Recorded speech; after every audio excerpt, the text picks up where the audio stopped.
So, got an email of Twitter, and it shows me this freaking nice surprise in the little stocking we like to call gmail.com. And it would be all good if the news source that posted that wasn't biased on its reporting, right? It's mostly factual, but they cherry pick their stories like they're freaking Ben Shapiro, for God's sake. Let's see some other tweets. This one kind of makes sense. I would actually agree. This is something we could note, and he makes a fine point. You could. Is that like weeb phobic? How do you manage this?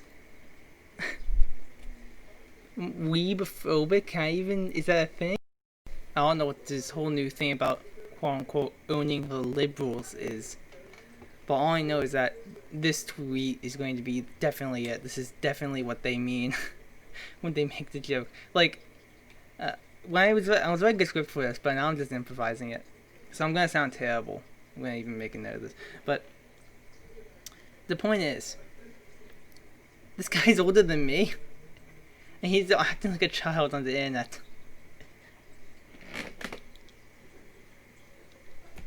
You kidding me? You freaking kidding me? Come on. You know how he doesn't know the gravity of what he's saying. By the way, I skimmed through everything. I wanted to see if I could, not trying to dig dirt on him directly, but wanted to see if he said the N-word. He didn't say the N-word, so I'm very proud of him for that one. But it's a matter of time. I'm gonna say that. It feels like it's a matter of time before he does. Come on. A few things I want to note before I move on to this. This could be a good example of that whole N-word pass meme, like a joke, like making fun of it. But it's done 2 years, 3 years too late, so I don't know what he's getting out there.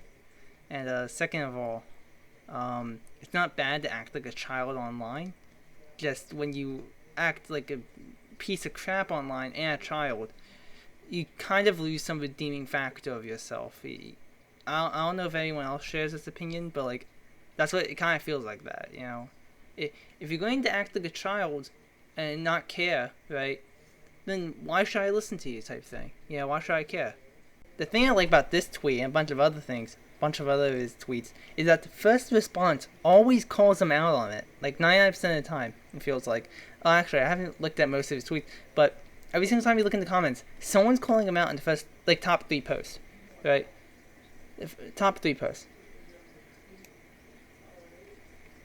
They always call him out in the top 3. And in the first post, someone called him out, right?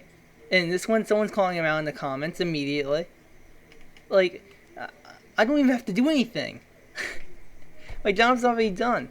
I'm still gonna post this because I just wanted to make this, but my job's already done here. You kidding me?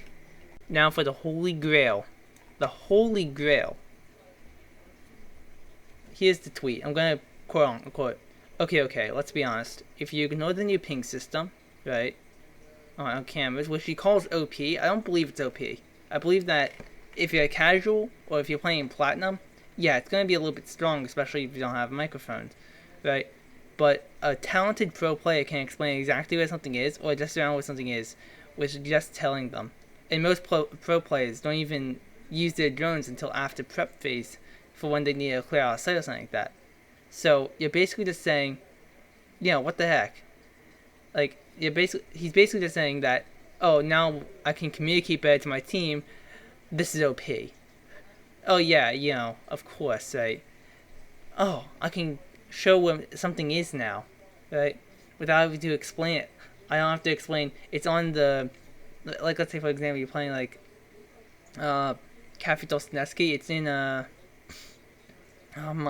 behind the mining. I don't even know what that sensor thing is. If you know what that sensor thing is, please tell me. I don't know what it is, but it's behind the main mining thing, something like that. When you're looking at the window, right? And you have a Grismont there, or something like that. Maybe towards there's 3 big doors, so you can't say big door. Dining room door, or dining hallway door. But now I can just ping it if I see it. It makes makes gold games and like platinum games way easier to play, right? I don't see that as OP. Plus the defenders have access to it, right? Like Mozzie, Valkyrie, they can bring like defender gadgets, attacker gadgets too, you know, like drones, you know. And then this is the rich part. He says goodbye skill. Oh wait, I'm not even there yet. The new sites. He talks about the new sites. Why are they like he's calling them bad and forced? You know, which like it's a little bit forced, but it's for balancing. You know, I honestly love the new sights. Well, 1.5 scope with the right sensitivity is probably one of the best scopes in the entire game, in my opinion. You could think differently, but I don't get why he has such a thing against, you know, these scopes. If you don't like them, don't play them, right? It's that thing. If you don't like the game, you don't play the game, right? And like honestly, I hate On Siege so much, and I still play it. I hate Rainbow Six so much, and I still play that game to death. But that could just be me being stubborn. But still, it's like if you don't like the new scopes, just play the reflex or the red dot. You know, it's still there. They just changed them a little bit. You know. What else we got here? It's a sound bug. I haven't heard of a sound bug. Okay, I've only heard good things about the sound. Like maybe I'm not on Twitter. Like I just got an email about this like last night, like this morning or something like that. While I was checking emails. I don't know where this came from, but that was a couple weeks ago. And even then, he knows that Ubisoft is taking advice, right? Oh, he doesn't, because he just stopped watching the TTS thing after a bit, because he says in earlier tweets that this update is going to be the killing of Rainbow Six, when basically everyone agrees that this is the best update to come out in years. Crashes. I have experienced one crash on the TTS, so I don't know what he's talking about there. Again, if there's a mass plague of crashes in Rainbow Six Siege, then okay, yeah, maybe I'm just lucky, but I don't get where he's coming from. Servers being trash. Yeah, the servers are trash in the TTS. Don't get me wrong, but maybe that's just the TTS. They did say it's a problem, and they're planning on fixing it, right? Yeah, like the new operator is pretty fun. Yeah, but I don't get why he says goodbye skill gap. It was nice having a bit of you. Welcome to Rainbow Six Siege. If he's talking about the maps, which he doesn't say anything about the maps, okay. But how does adding a new ping system turn the game from okay, you know, it's a game about high skill and communication, even though it's not even that. It's just getting really utility in the top level, right? And to turn it from roll dice, win. Like if we're talking about the maps, like Outback, for example, that shouldn't be in ranked whatsoever, then I can get where he's coming from. But how does this point directly to gambling? Like I don't get that, right? I feel like this is just gonna add a skill, like it's gonna up the skill gap, right, a bit, because it's gonna lower the skill gap for gold. I'm gonna be honest, but it's gonna up it for pro, which I feel like the game is ultimately a pro game, right? It should be balanced around Pro League, because if you balance it around Pro League, then if you do it correctly, everything will be fine, right? We can all be, let's be honest, Lion deserved to be nerfed, right? He was overpowered, right? And that was balanced basically just for Pro League, because they didn't take Lion out of freaking ranked.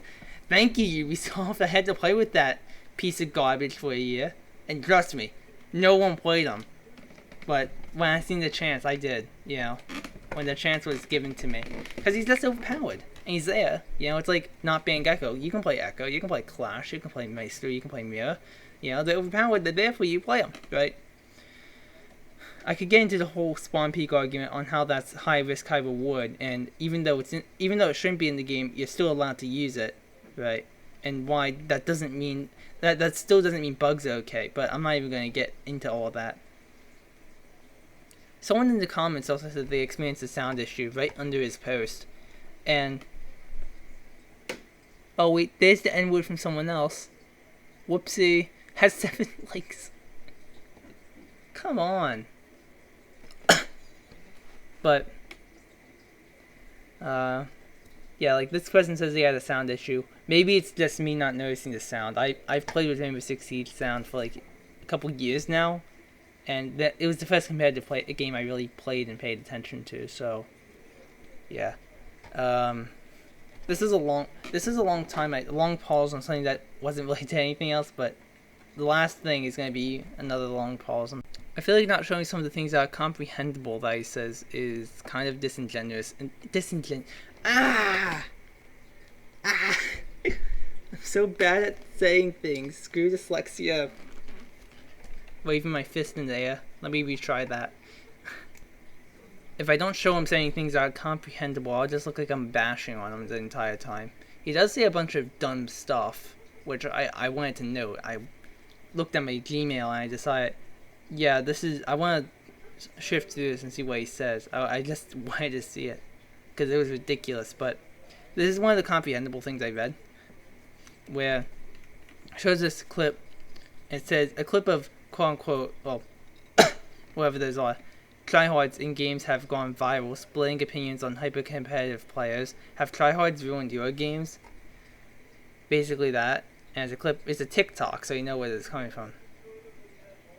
So he actually responds by basically defending people playing games, competitively and trying really hard. I play Minecraft. Personally, I play Minecraft like a monster. I was thinking about actually trying to beat Minecraft hardcore in 2 hours, just as not like more of a speedrun, but as just a representation of the luck that can go into it, right? It's a very lucky game. It would take a while, even if it is set seed, unless I find like a seed that has looting 3 somewhere sitting down. But it does say some comprehensible things, And I actually agree with them. People trying really hard in games doesn't bring down the games. It just makes the game more competitive. And even though Fall Guys, in my opinion, isn't a competitive game, if I got my hands on it, I would still play it competitively.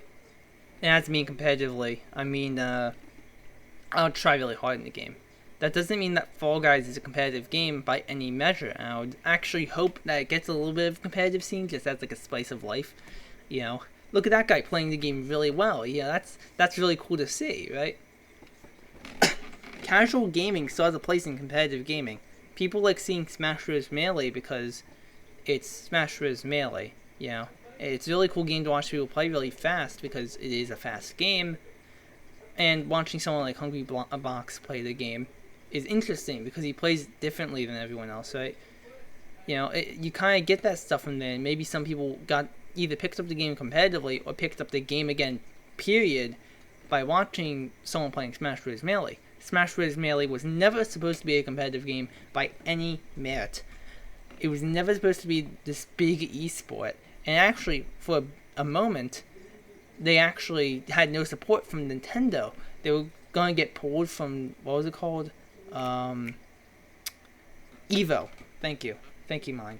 They were going to get pulled from Evo, I believe, because Nintendo didn't approve of it before they gave official approval, because they seen that was the worst PR move they ever made. Nintendo's one of the best. And I think they even announced Brawl there? If I'm not wrong, maybe some historian can really help me here. But casual gaming and competitive gaming can exist in the same hand, right? It helps the casual players want to get back into the game. It's a free advertising campaign, if you really think about it. And competitive play helps the game become more fun. It works for literally everyone. Casual players want to play the game, competitive players want to play it, and then the company gets advertising for free, Well, they do have to pay for prize pools and stuff like that. And it also supports the community for the game because it makes the chance of the game living longer way higher. I just wanted to note this real quick because this is one of the things I actually read wrong the first time. I want to mention that. And I'm going to say sorry now. I read this one very wrong. I'm going to shift through everything else to make sure I didn't read everything wrong. But I wanted to note this real quick because I feel like not doing that would be disingenuous. So I'm going to say thank you for saying it, especially with his audience of, we can only confirm that 406 people seen this. So I guess maybe someone that considered this tweet being like, oh yeah, the correct opinion to take, right? Even after that, it still doesn't make it okay that he said this word. Let's count it together. I'm gonna do 4 because it's 4. 4, 8, 12. And then we have and 3 more. That's 24. Then we have 3 more. So that's gonna be 38. I mean, no, 24, 36. 37, 38, 39, 40. 40 times. And counting the comments, he said like twice more. That it still doesn't make it okay. You know? Even if that's... Even if that's like a joke, that's kind of just...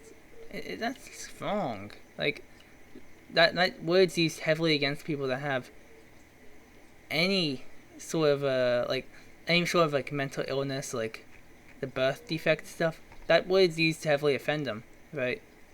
And even though I'm not gonna act like the hero here, it still doesn't make sense. So yeah, good night.